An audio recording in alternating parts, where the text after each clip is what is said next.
already knew Animal Crossing, Zelda Ocarina of Time, or Super Mario 64, but you will have never seen them quite like this thanks to WarioWare Move on Nintendo Switch and its unique take on these legendary games. Now, we compile and explain all the Nintendo games and references in WarioWare Move It.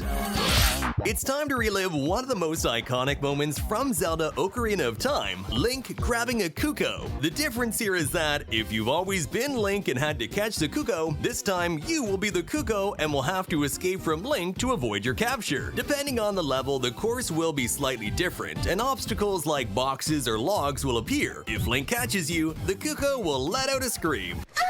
And as an extra detail, if you move the rear Joy-Con, the Cucco will wag its tail. One of the best games in history has its own game in WarioWare Move It. In Yoshi's Island, you'll need to rapidly shake the controllers with the choo-choo pose to escape a dangerous chomp chain. Be very careful because you also have to stomp on the moving platforms or you'll fall into the void. If two players are participating, one of Yoshi's will carry baby Luigi, making it the first time Luigi is seen on Yoshi in the original Yoshi's Island. Time to summon allies using the power of the rings with the hand model pose. With the help of the IR motion camera, you will have to move your hand closer or farther away so that the protagonist of Fire Emblem Engage puts on a ring and a summon appears. In each difficulty mode, a set of characters appears randomly, so pay attention to discover all the cameos from the different protagonists of the series. Animal Crossing is back to remind you with a series of tasks that you have your island and your neighbors abandoned. There are 3 possible actions you can perform in this game: unearth fossils or hit a rock with a shovel to obtain resources and catch bugs using a net to donate them to the museum. The Ring Fit Ring Con came to teach you that you could have muscle soreness in parts of your body that you didn't even know existed. To celebrate that you have abandoned it, WarioWare has its own celebration microgame in which you have to take out magic confetti from inside the ring, though the bursts of happiness are only allowed if your muscle pain permits it. In the Pikmin game, you'll have to lend a hand to Captain Olimar to pull these little creatures out from the ground. As the difficulty progresses, the number of Pikmins will increase, or it will be harder to pull them out. The funny thing is that if 2 players connect, Louie will appear as a helper, and both will start pulling out Pikmin like crazy. Super Mario Ball is one of those great games that we're all waiting to appear on Nintendo Switch Online, or for Nintendo to remake, as what happened with Mario vs. Donkey Kong. While you wait, here's a little preview of what it would be like using the Joy-Con and the massage pose. Throughout 3 phases, you'll have to move the Joy-Cons as if they were levers of the machine and throw the ball at the enemies to hit them in each of their 3 stages: Mario Sunshine Windmill, a haunted house, and the Koopa Desert. If you miss your pet or are lacking affection, this Nintendogs plus Cats microgame for Nintendo 3DS will be a joy for your little heart. Literally, just pet the animals to pass the test. They say zoo therapy helps raise the soul, so subscribe to the channel to see more adorable puppies and kittens getting petted. In the Paper Mario and the Origami King game, Mario uses his huge and extendable 3-dimensional arms in different situations to solve them. It's not very complicated, although the fun here is that you have to change your pose depending on the place you find yourself, hitting things or ripping them off the walls. Mario Bros was one of the first games in which Mario appeared as himself. To complete its microgame, you just need to raise your hand and hit the enemies that roam the upper platform. Watch out for the fireballs that pass from one side of the screen to the other, because if you get distracted, they will end your life before you can hit the turtles or crabs. Before creating video games, Nintendo was dedicated to creating toys. One of them was the Ultrascope, which was a kind of binoculars that allow you to invade your neighbor's privacy by showing what was seen on the other side of their fence. In WarioWare Move It, you have to use it to locate a Super Mario surprise block. If you succeed, you'll be rewarded with images of other Nintendo toys that are donkey years old. Here are the ones you can find: the Ultra Machine DX, a ball launcher for practicing baseball; Color TV Game 6, Nintendo's first console that imitated Pong; 10 Billion Barrel, a puzzle toy similar to the Rubik's Cube from the 80s; Color TV Game 112 Racing, Nintendo's third console that brought the excitement of car racing home; Wireless Cleaner Chiratori, the vacuum cleaner robot from the 70s. Metroid has also made a place for itself in WarioWare Move It, and the goal is to stop Samus before she falls off the cliff.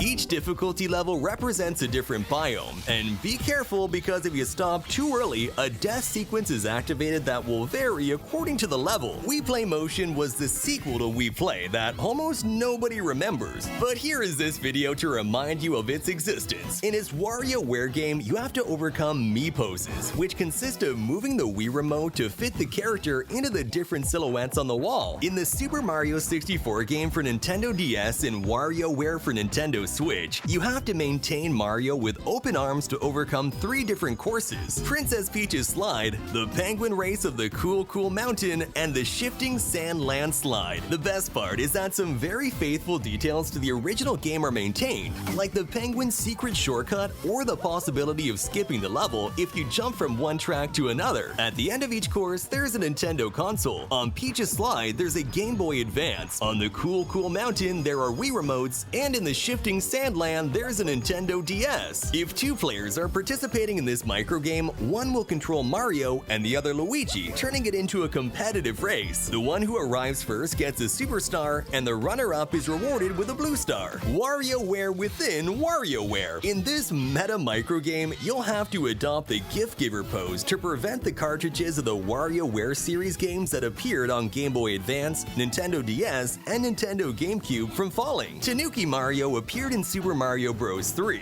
and Nintendo has not missed the opportunity to add it to one of its WarioWare microgames. Moving the tail, you have to stay in the air, but things get complicated when they also ask you to land on very narrow platforms on higher difficulty levels. Dr. Mario also has a small cameo in this game, with a microgame where you have to throw the correct pill to solve the puzzle. It's just like the classic game, but the pills keep passing and you have to choose the right color at the exact moment. Donkey Kong Jr. had to climb in his original game, and in his WarioWare microgame, he'll make you climb. You have to move the controllers correctly to climb up before the snakes catch you. Punch-Out is one of Nintendo's most beloved classics, and this was demonstrated in the Super Mario movie with a shout-out of references to the saga and many more. In WarioWare, it also has its moments of glory, with a microgame where you have to punch Little Mac's opponents just when they lower their guard. You just have to throw a punch, so you won't have to sweat too much to achieve this victory. Back in 1990, Pilot Wings was released on the Super Nintendo, a discrete Nintendo saga that has had games on the Nintendo 64 and later on the Nintendo 3DS. In WarioWare, it goes back to its roots with a microgame where you have to overcome different challenges using the jetpack and the choo-choo pose. In case you didn't know, Hogan's Alley is a Nintendo video game that was inspired by a real police shooting range of the same name. The goal was to shoot the criminals thanks to the NES Zapper, and now it returns to Nintendo Switch, but using the Joy-Cons in its pounce pose. You have to turn only the criminals around as if they were cards, and be careful because it's very easy to confuse them with policemen. Keep discovering secrets of the world of Super Mario and Nintendo with these videos here, and don't forget to subscribe to the channel so you don't miss the next ones. Thanks for watching, and I'll see you next time!